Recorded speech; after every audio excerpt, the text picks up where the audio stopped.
Bonjour à toutes, aujourd'hui je vous parle des ongles. Vous avez fait poser du gel ou de la résine sur vos ongles pour une occasion ou parce que vous avez envie d'avoir de très très jolis ongles. Et ça vous fait des mains splendides, oui, ça fait vraiment de jolis ongles, c'est super. Les ongles sont solides, épais et vous êtes heureuse. Sauf que de temps en temps, vous avez envie de laisser respirer vos ongles et puis peut-être que la prothésiste vous indique que de temps en temps, c'est bien de laisser vos ongles un peu respirer et vous décidez de faire retirer votre gel ou votre résine. Alors surtout, ne l'enlevez pas vous-même. Ne tirez pas comme ça en disant bon bah je vais pas dépenser de l'argent pour l'enlever, je vais l'enlever moi-même. C'est très très mauvais. Donc retournez dans ce cas voir votre spécialiste qui va vous l'enlever plus en douceur que vous le ferez vous-même. Le gel et la résine abîment-ils les ongles? Alors là, c'est la grande question, c'est un débat énorme. Les prothésistes disent non, non, non, ça n'abîme pas l'ongle. Si ça l'abîme, c'est parce que ça a été mal fait. En effet, elles n'ont pas tout à fait tort. Si vous avez un bon spécialiste qui va vous limer l'ongle en douceur, c'est-à-dire pas utiliser une ponceuse, elle va moins alléger votre ongle de base. Alors je vais vous dire, effectivement, la manière de le faire est énorme. Et puis votre nature d'ongle aussi. Si vous avez déjà un ongle mou, fragile, que vous n'arrivez pas à avoir des grands ongles, ce qui est quand même les trois quarts des clientes des ongleries, bah, votre ongle va avoir beaucoup plus de mal à se régénérer par la suite, parce que d'une part, on le ponce. Alors si c'est à la main, c'est mieux, si à la pinceuse, il faut faire attention qu'on ne le lime pas, qu'on le ponce pas trop, mais automatiquement, ça va fragiliser votre ongle qui est déjà un peu fragile. Ensuite, on va mettre un gel qui est à base d'acide pour nettoyer l'ongle afin que le gel ou la résine accroche davantage. Et là aussi, c'est un produit qui attaque un peu l'ongle.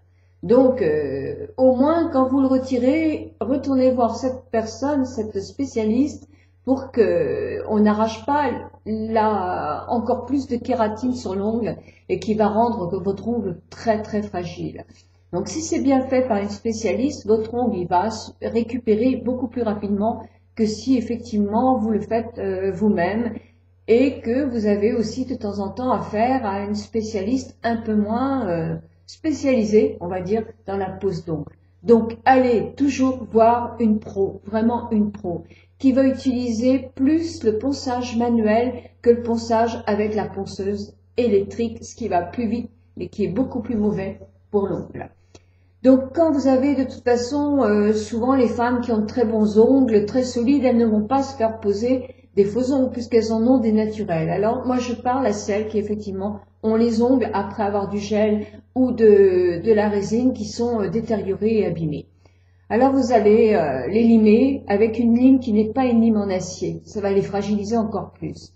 Vous allez éviter les dissolvants à base d'acétone. De toute façon, dans un premier temps, vous allez récupérer vos ongles. Donc les maquiller, ça sera pour plus tard. Vous allez faire au moins 2 fois par semaine un bain d'huile d'olive ou d'huile d'amande douce qui sera légèrement chauffée avec une toute petite goutte de citron. Vous faites ça 2 fois par semaine pendant un quart d'heure, bien vos 2 mains dedans. Puis vous essuyez.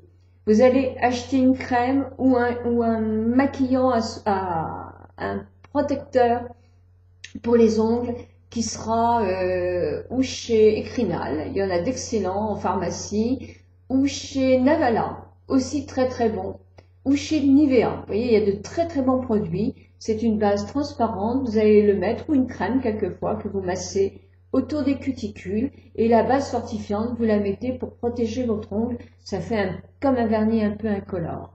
Donc ça, vous allez le faire au moins pendant 1 mois et demi. Et surtout aussi, prenez de la levure de bière qui va aider la kératine à se reconstituer. Et puis voilà, il faut attendre un bon mois, je pense, pour retrouver un peu des ongles un peu plus potables. Ma petite vidéo, ce n'est pas contre les faux ongles, hein. Il y a des personnes qui ont des ongles plus solides que d'autres. Sur telle personne, il n'y a aucune incidence. Et puis pour d'autres personnes, ça sera vraiment la cata. Donc de toute façon, allez voir une spécialiste. N'enlevez jamais vos faux ongles, vos ongles en gel ou en résine tout seul. C'est la catastrophe. Faites confiance à vos spécialistes. Et puis, une fois retirés, soignez vos ongles. Voilà. Bonne journée.